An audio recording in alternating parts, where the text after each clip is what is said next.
gonna actually be serious now. Sorry. I got. I'm like, please at least wear the mask the whole How do I time. take this stuff off? Now you're not going to be able to. That's funny. Okay.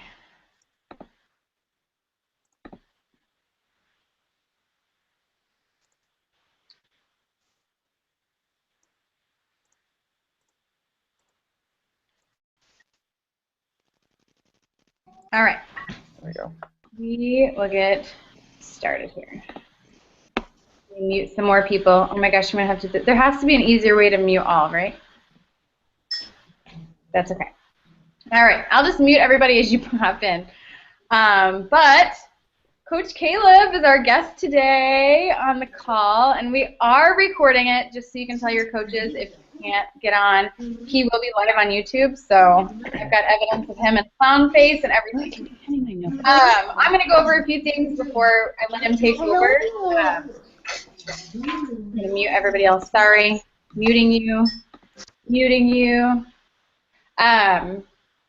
It's amazing what a celebrity does to our team calls. It's like blowing up now, so I'm very excited about that. I'm like, will you be on every other week when we do these team calls, please? So first announcement, February 2nd, I believe, is the date for 21 Day Fix Extreme to come out. Please don't quite yet start promoting that because you're going to sell yourself short in Success Club points. Make sure you lock in Success Club 5 and then make your test group for 21 Day Fix Extreme. That would be very beneficial to you.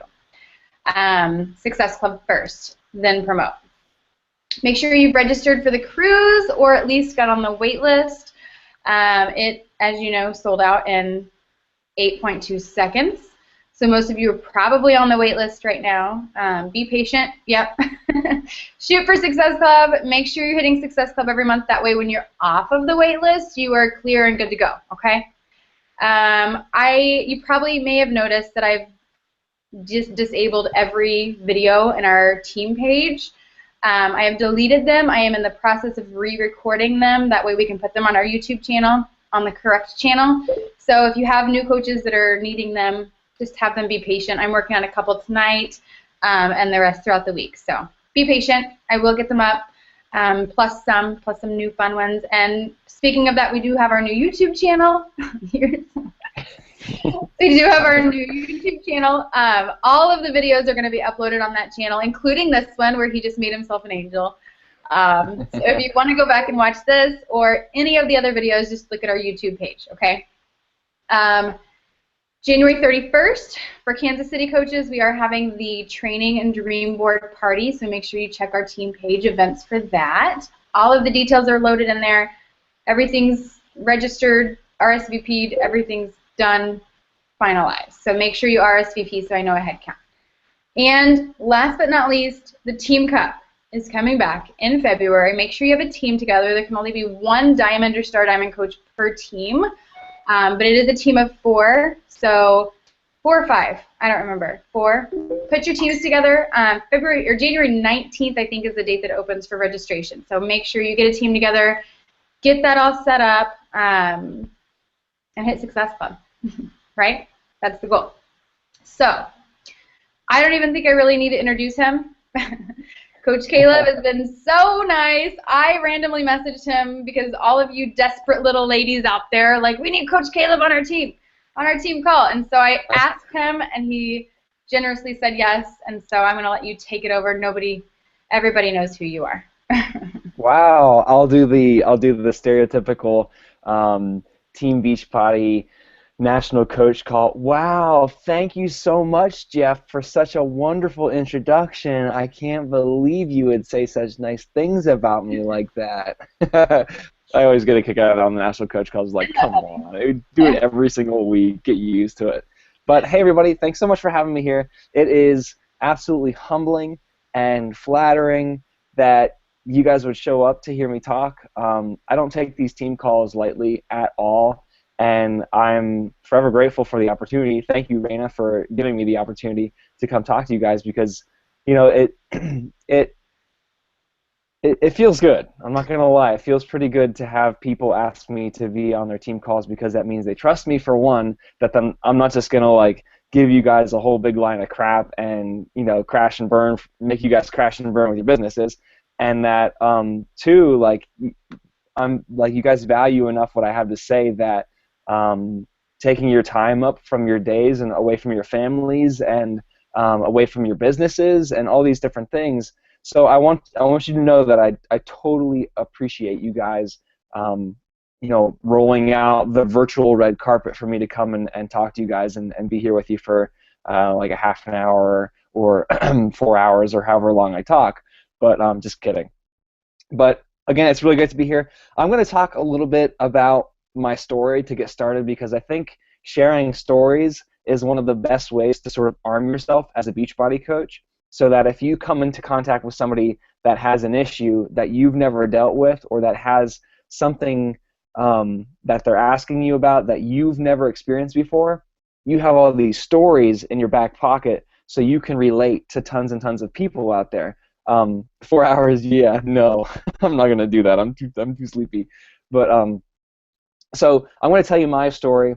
Keep it in the back of your minds for the future, so that if you ever have somebody that asks you a question about something I went through, but you didn't go through, you have something that you can talk to them about. You have this guy named Caleb that you can tell them about, and you can relate to them through me, through my story.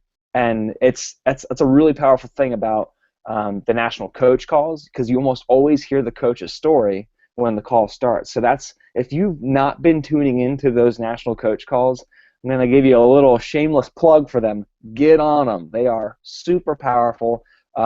If nothing else, for the stories that you hear the other coaches telling, it gives you like tons of Beachbody coach bullets to get out there and relate to tons of people out there. So my story basically started back in college. I went to Penn State University. I was a trumpet performance major.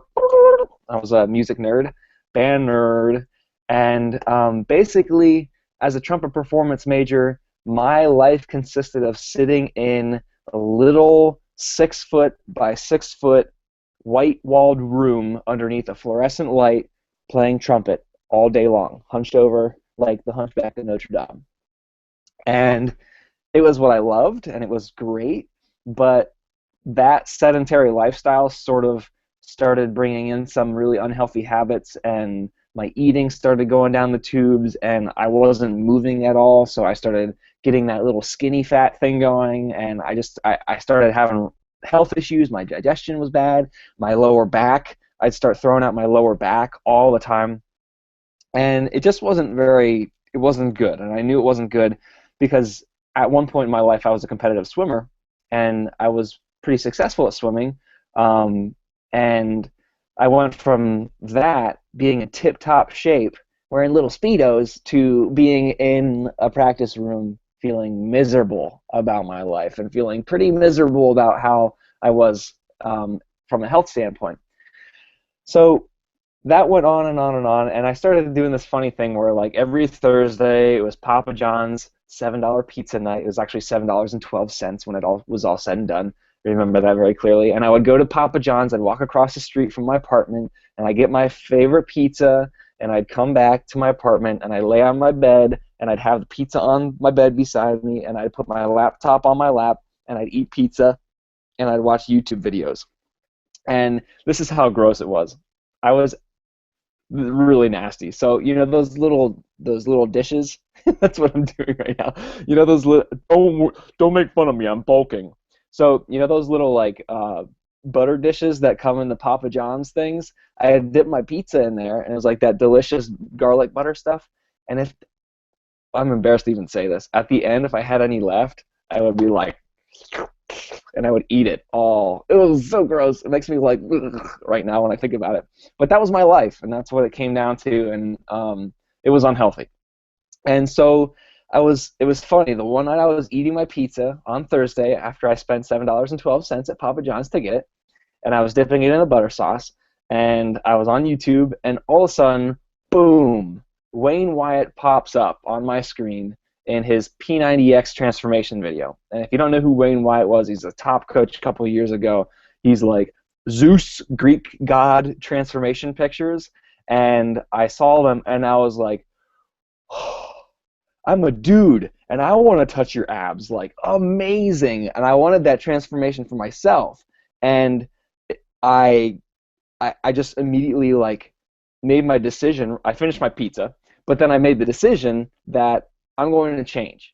I'm going to do this P90X thing, and whatever I have to do, if I have to bleed out my eyeballs, I'll do it to get that kind of transformation because that's amazing and that's what I want.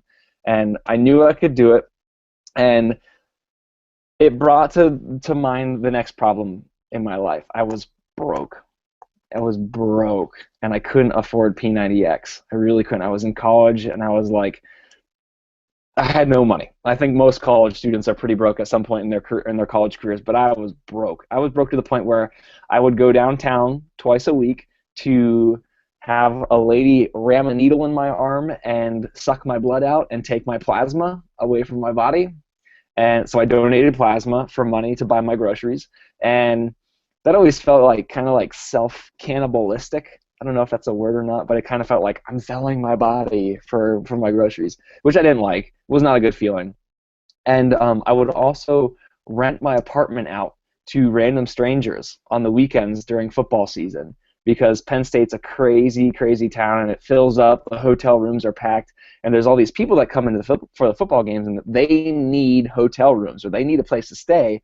So I can take advantage of that with my apartment, give them a ridiculous price, they'll pay it, and I give them the keys to my apartment and walk away and hope that when I come back, all my stuff is still there. I don't have bed bugs, I don't have like bodily fluids all over my apartment, and my stuff is all good to go. Gross, I know, but that's what I did. I sold my apartment on the weekends, and I didn't like doing that, but I did it anyway because I was poor and broke and I was unhealthy. So, whoa, I just threw my pen. So I finally got enough money saved up to get on Craigslist and buy a burnt, pirated copy of P90X. Walked across the street again to the gas station, met some random stranger over there. He asked me if I had the money. I said yes. He hands me a couple burnt discs, and I made the swap with him. I felt like I did a drug deal, but it ended up being the healthiest drug deal ever because it was funny. Like he's like, yo, you have the money? I was like, yo, yeah. He's like, you have the discs? He's like, oh yeah. It was like super awkward. You can tell this guy was a drug dealer, but he was just dealing P90X DVDs instead. So I got P90X on burnt copies, and it was literally like it wasn't the high quality like pirated copy from China or whatever. It was like literally blank DVDs with sharpied on P90X, and I didn't even know which workouts were which. I just had to like figure it out. So ridiculous start to a journey that is still happening today, but it was the moment in time that everything really changed for me. That was when I really started thinking about how I was eating. I really thought about how I was treating my body. I started waking up early in the morning. I started doing my workouts, and I got phenomenal results. Phenomenal results. It was my first transformation, and it was by far my most dramatic transformation.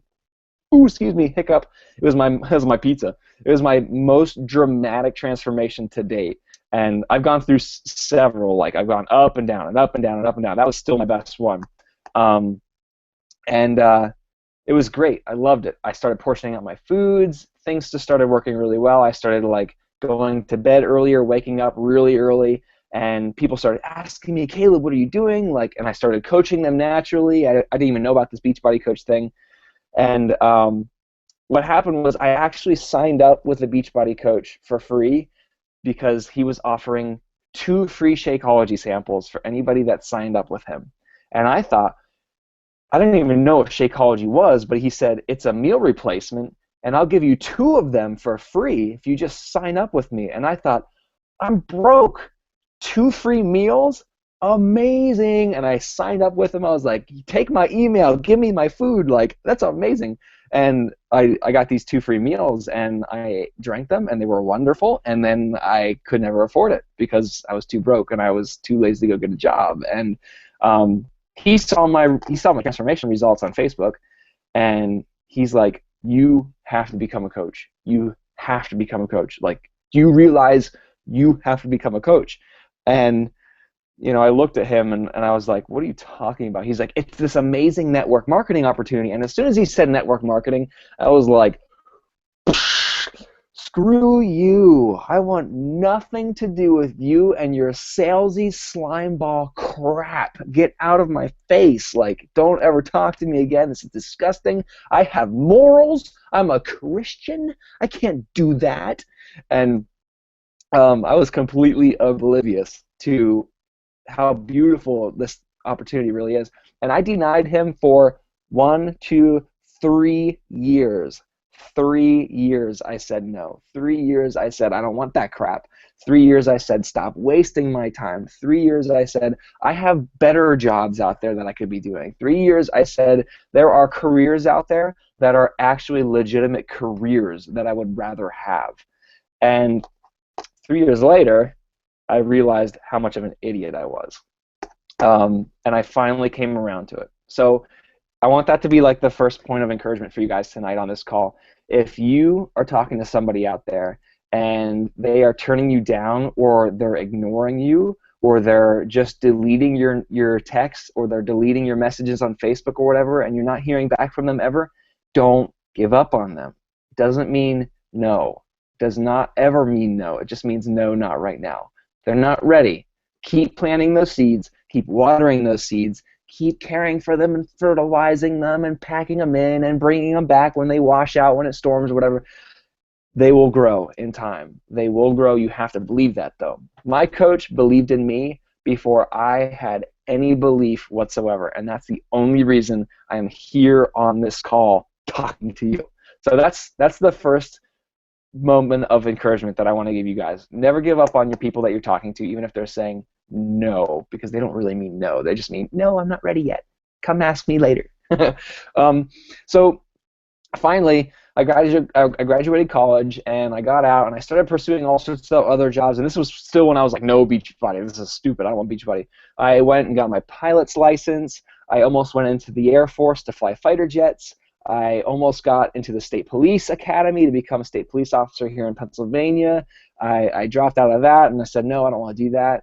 I started doing some contracting work with a neighbor up my street, running equipment and rebuilding homes and doing all sorts of things, and I hated that.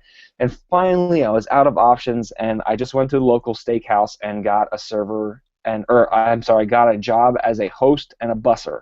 And I literally was a college graduate with a performance degree, and I was scraping gum off of the bottom of tables.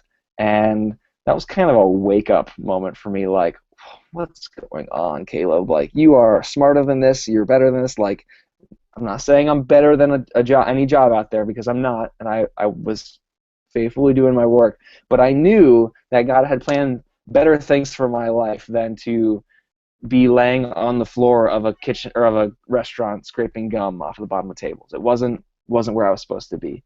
And that went on for about a year and a half in the restaurant that I was stuck in there. And I became a server at one point, finally moved up into the server position. And if anyone's been a server out there, you know what that's like. You know how, yeah, put your hands up, man. Put your hands up. Serving is one of the most thankless, I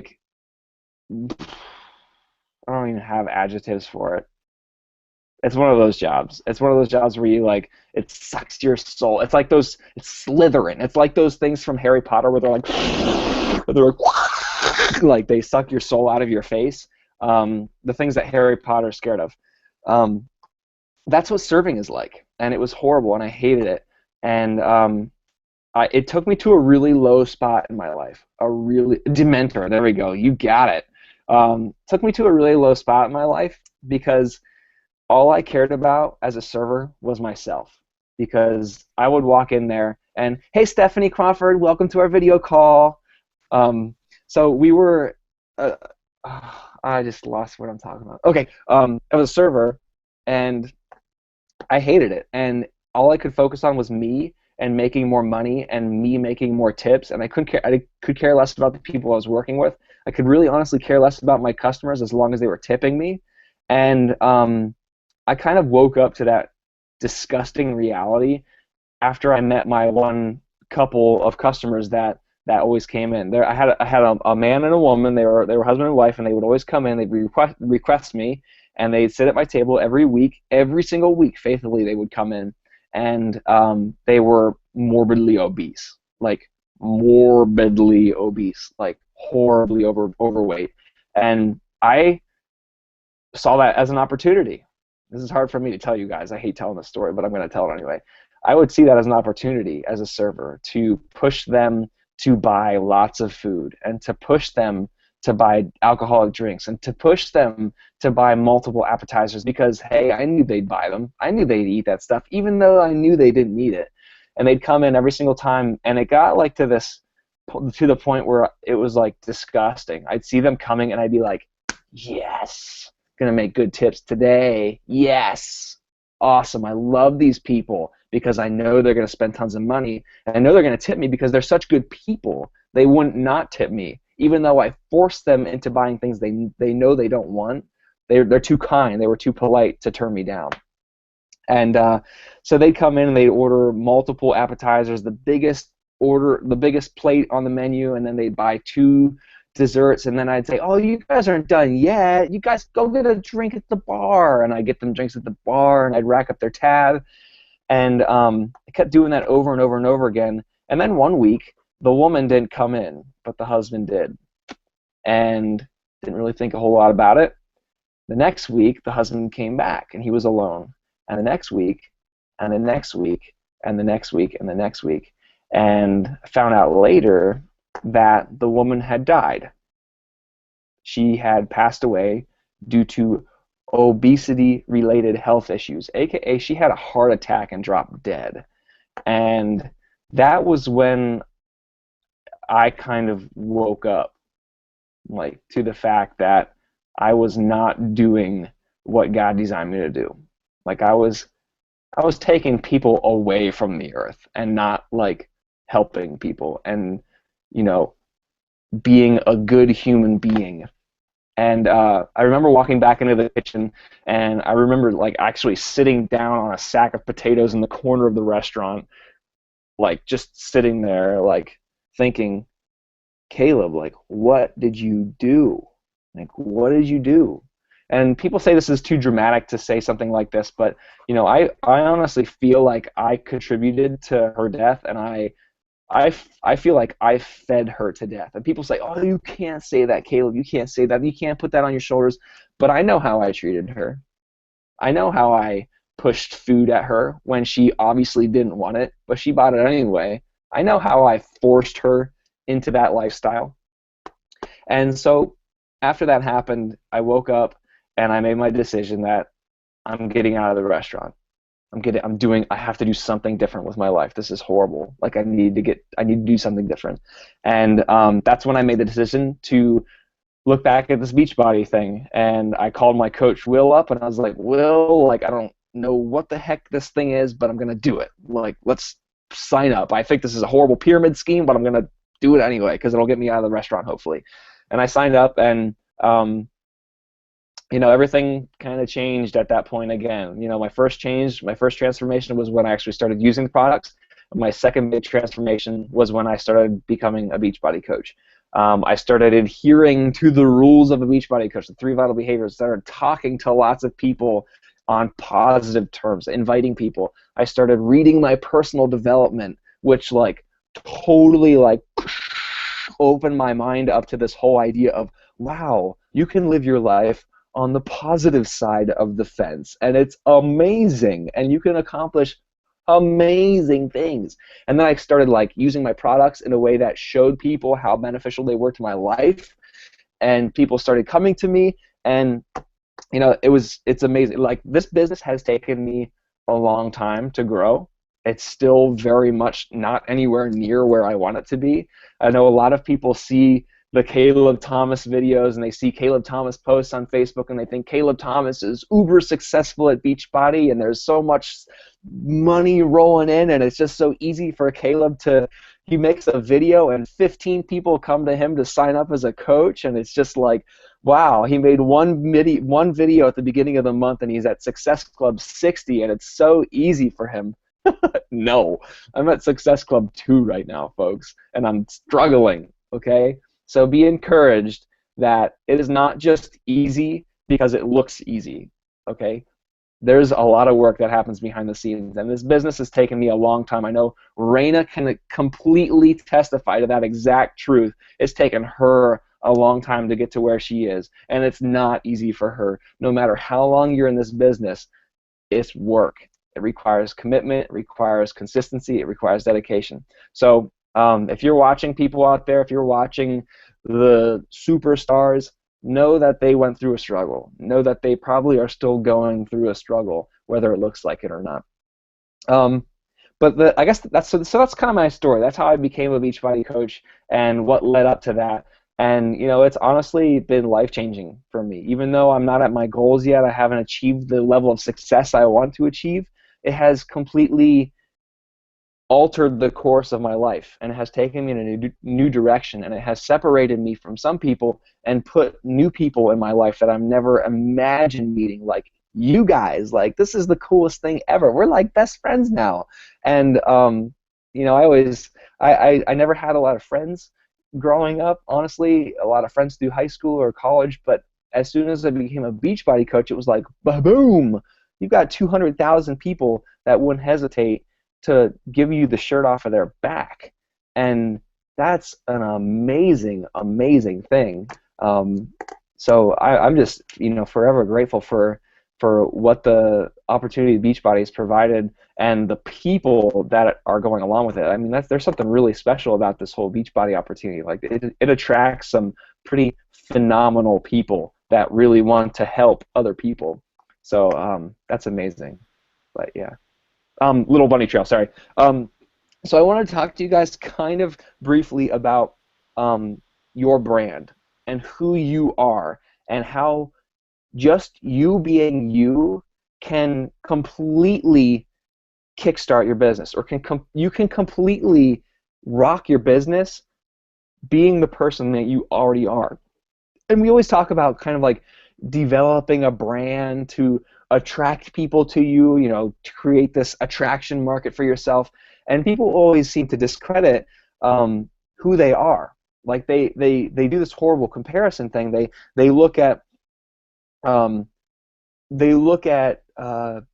Lindsay. Okay, well, everyone knows who Lindsay Matway is, right? Lindsay Matway. Okay, everyone's like, yeah, we know who Lindsay Matway is. Okay, just get, So everybody knows who Lindsay Matway is.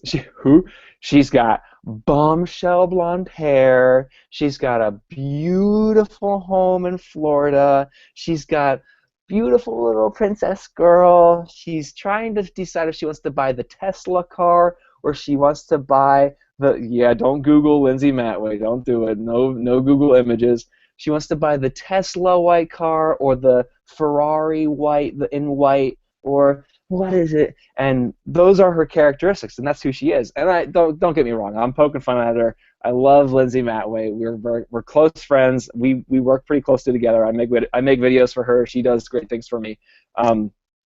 But people look at her or look at any other leader in this business, and they say, I'm not like that.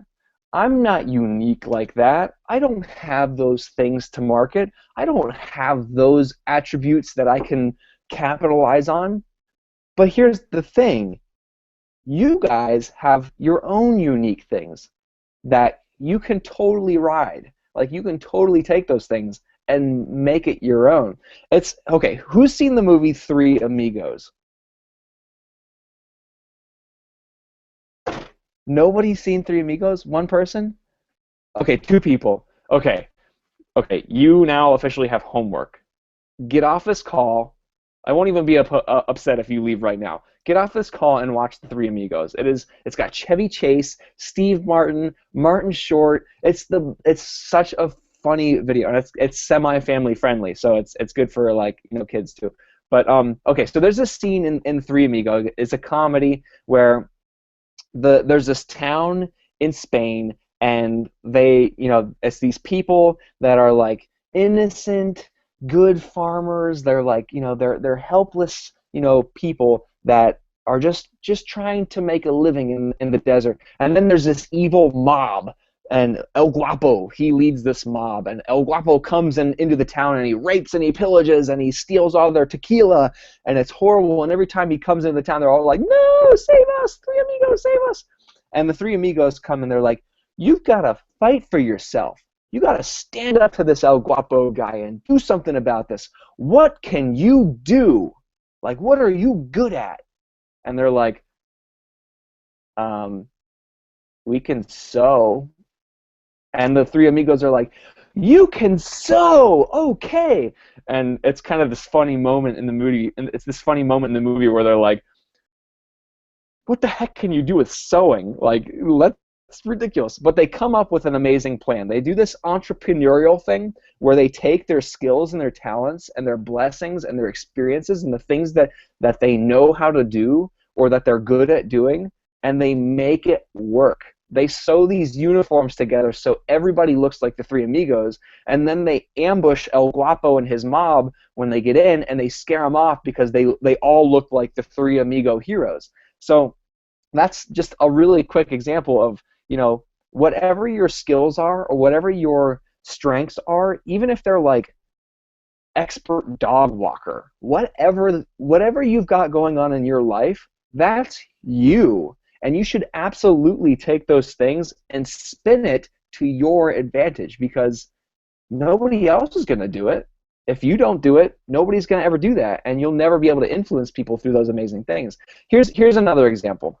So everybody has seen those combination locks, right? That have the dials on it, that you have to line the dials up with the correct numbers in line, and then the combination, you know what I mean, like the where the combination lines up perfectly. Okay, you guys we're on the same page.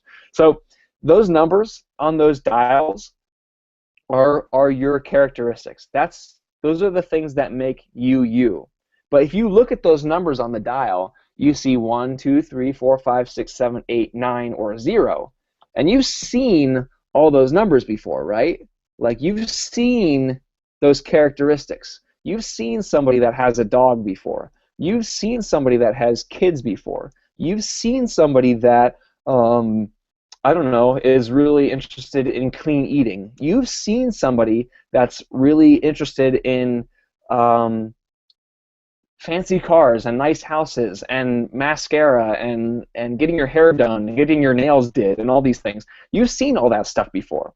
But the cool thing is when you take those dials and you line them up just perfectly so it's your characteristics right in line, suddenly you have an amazing magical combination that makes the lock work.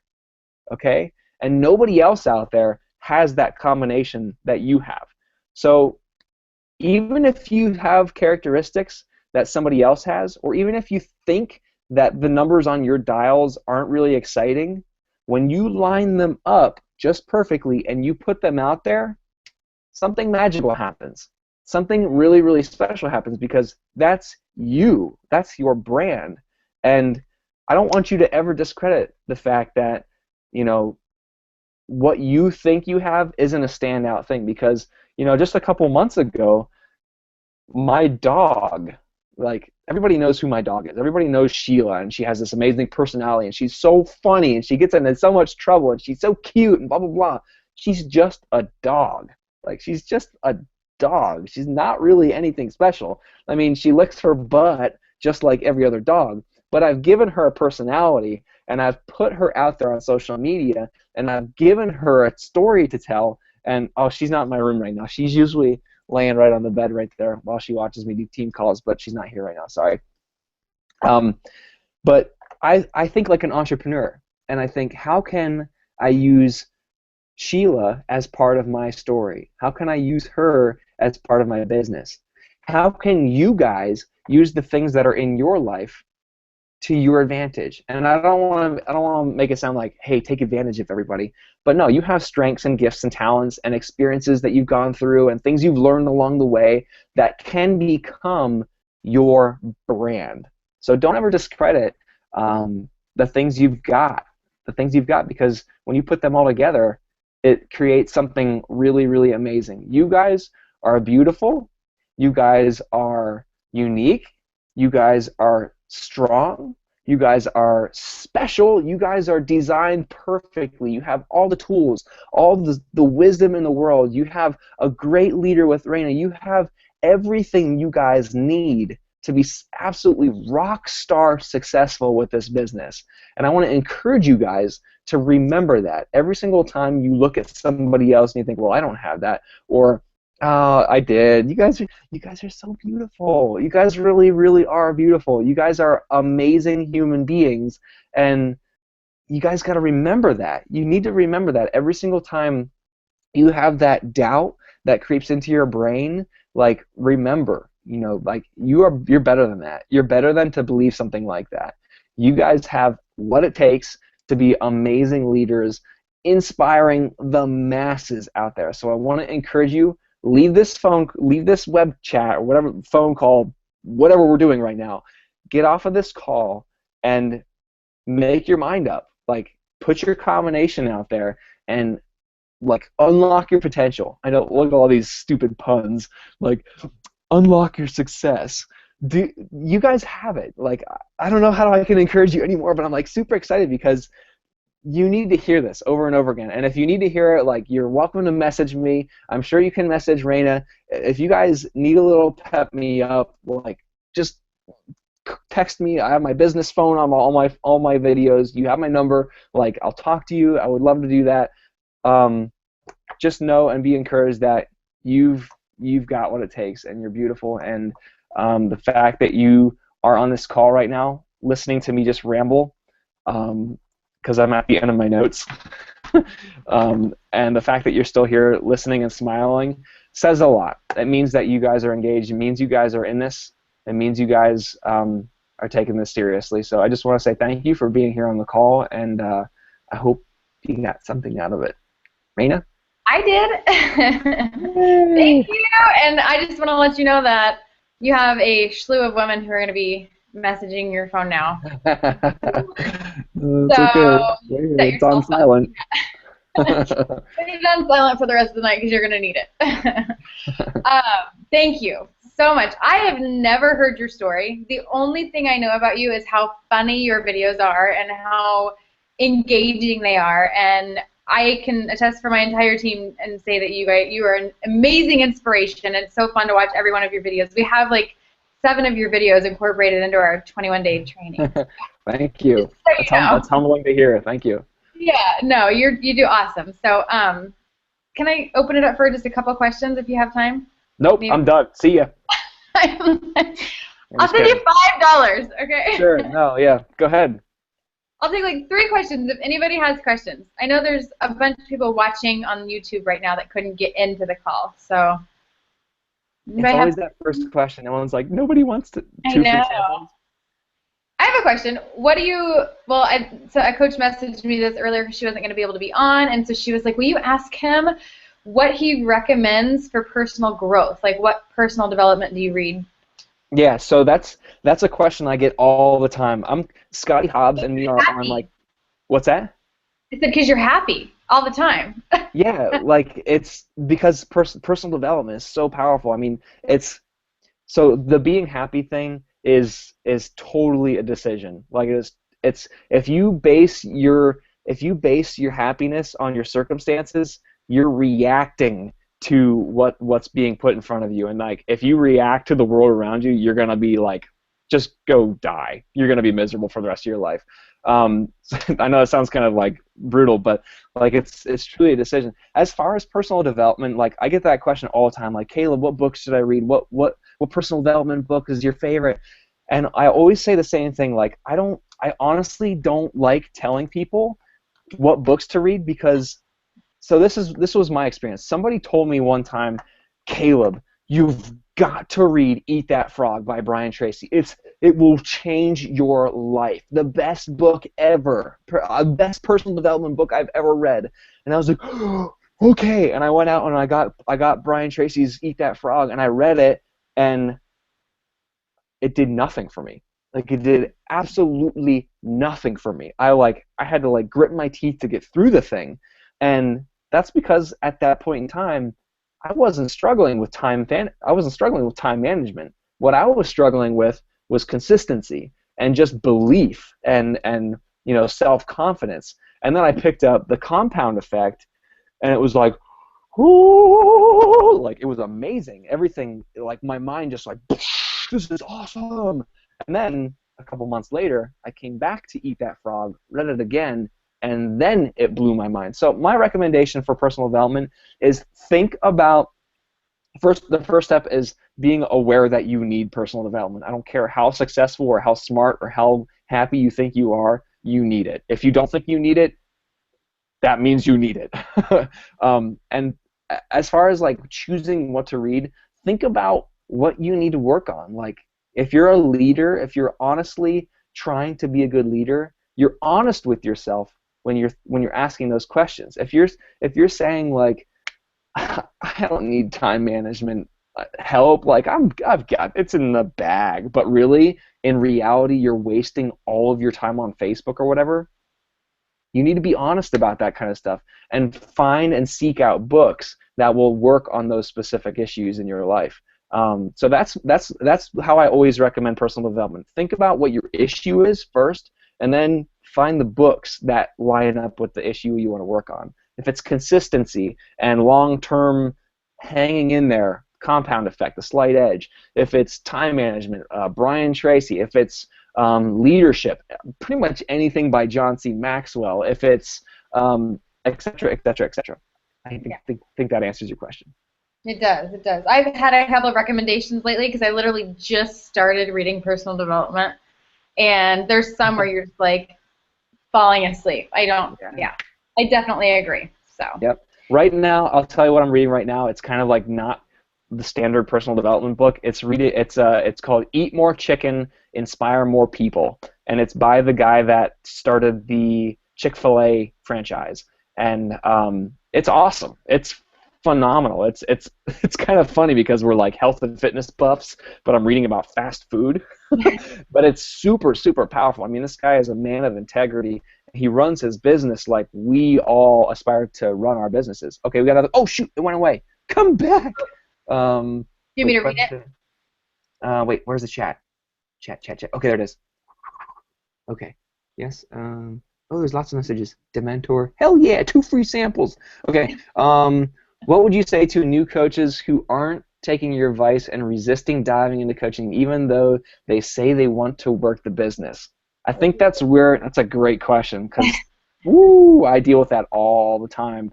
That's one of those moments where you have to lead them, and sometimes leading people isn't fun. Like sometimes it's a matter of telling them the cold hard truth of what they're doing and tell them the honest results of what their actions are.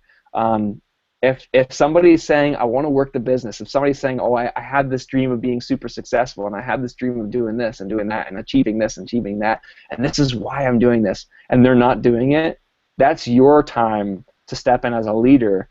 And I promise you, when you give them those tough talkings to, it's going to seem really uncomfortable in the time at the time that it happens, and some people might run away from it, and some people might quit, and some people might be like, screw you, and they won't like it.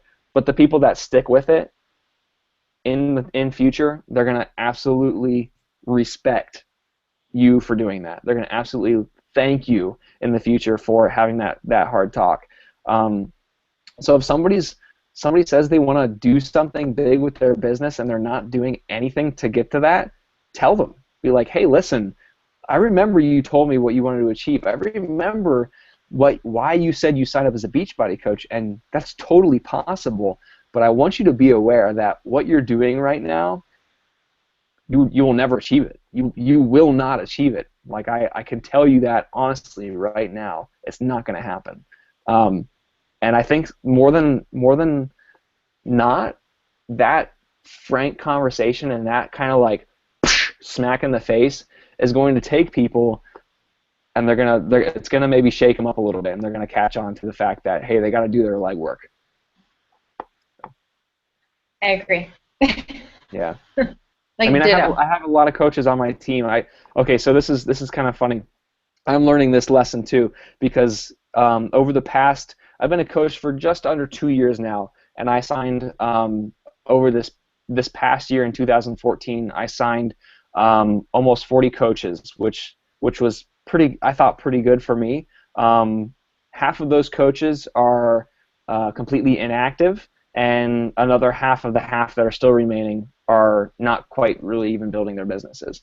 So quality over quantity is a big thing, but yeah, I guess when somebody's not building their business, it's ultimately up to them. It really ultimately is up to them, and you got to remind them of that sometimes and be like, hey, listen, like I can't grow this business for you as much as I'd love to, but you're gonna fail if you keep doing what you're doing. Just heads up, give me a little heads up there. What's my rank? I'm a diamond. I'm almost 3-star diamond. Really close. Yay!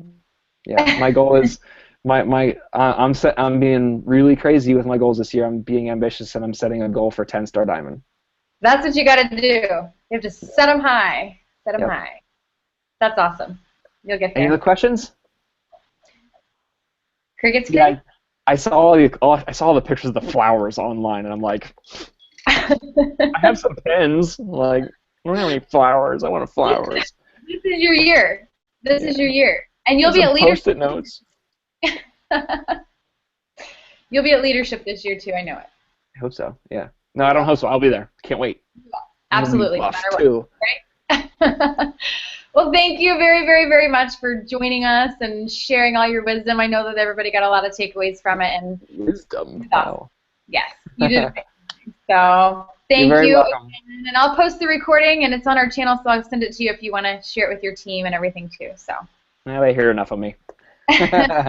Thank you guys so much for having me. It's humbling, and it's an honor to be here with you guys. Thank you, Raina, for the opportunity. Thank you. Talk to you later. See you Bye. guys.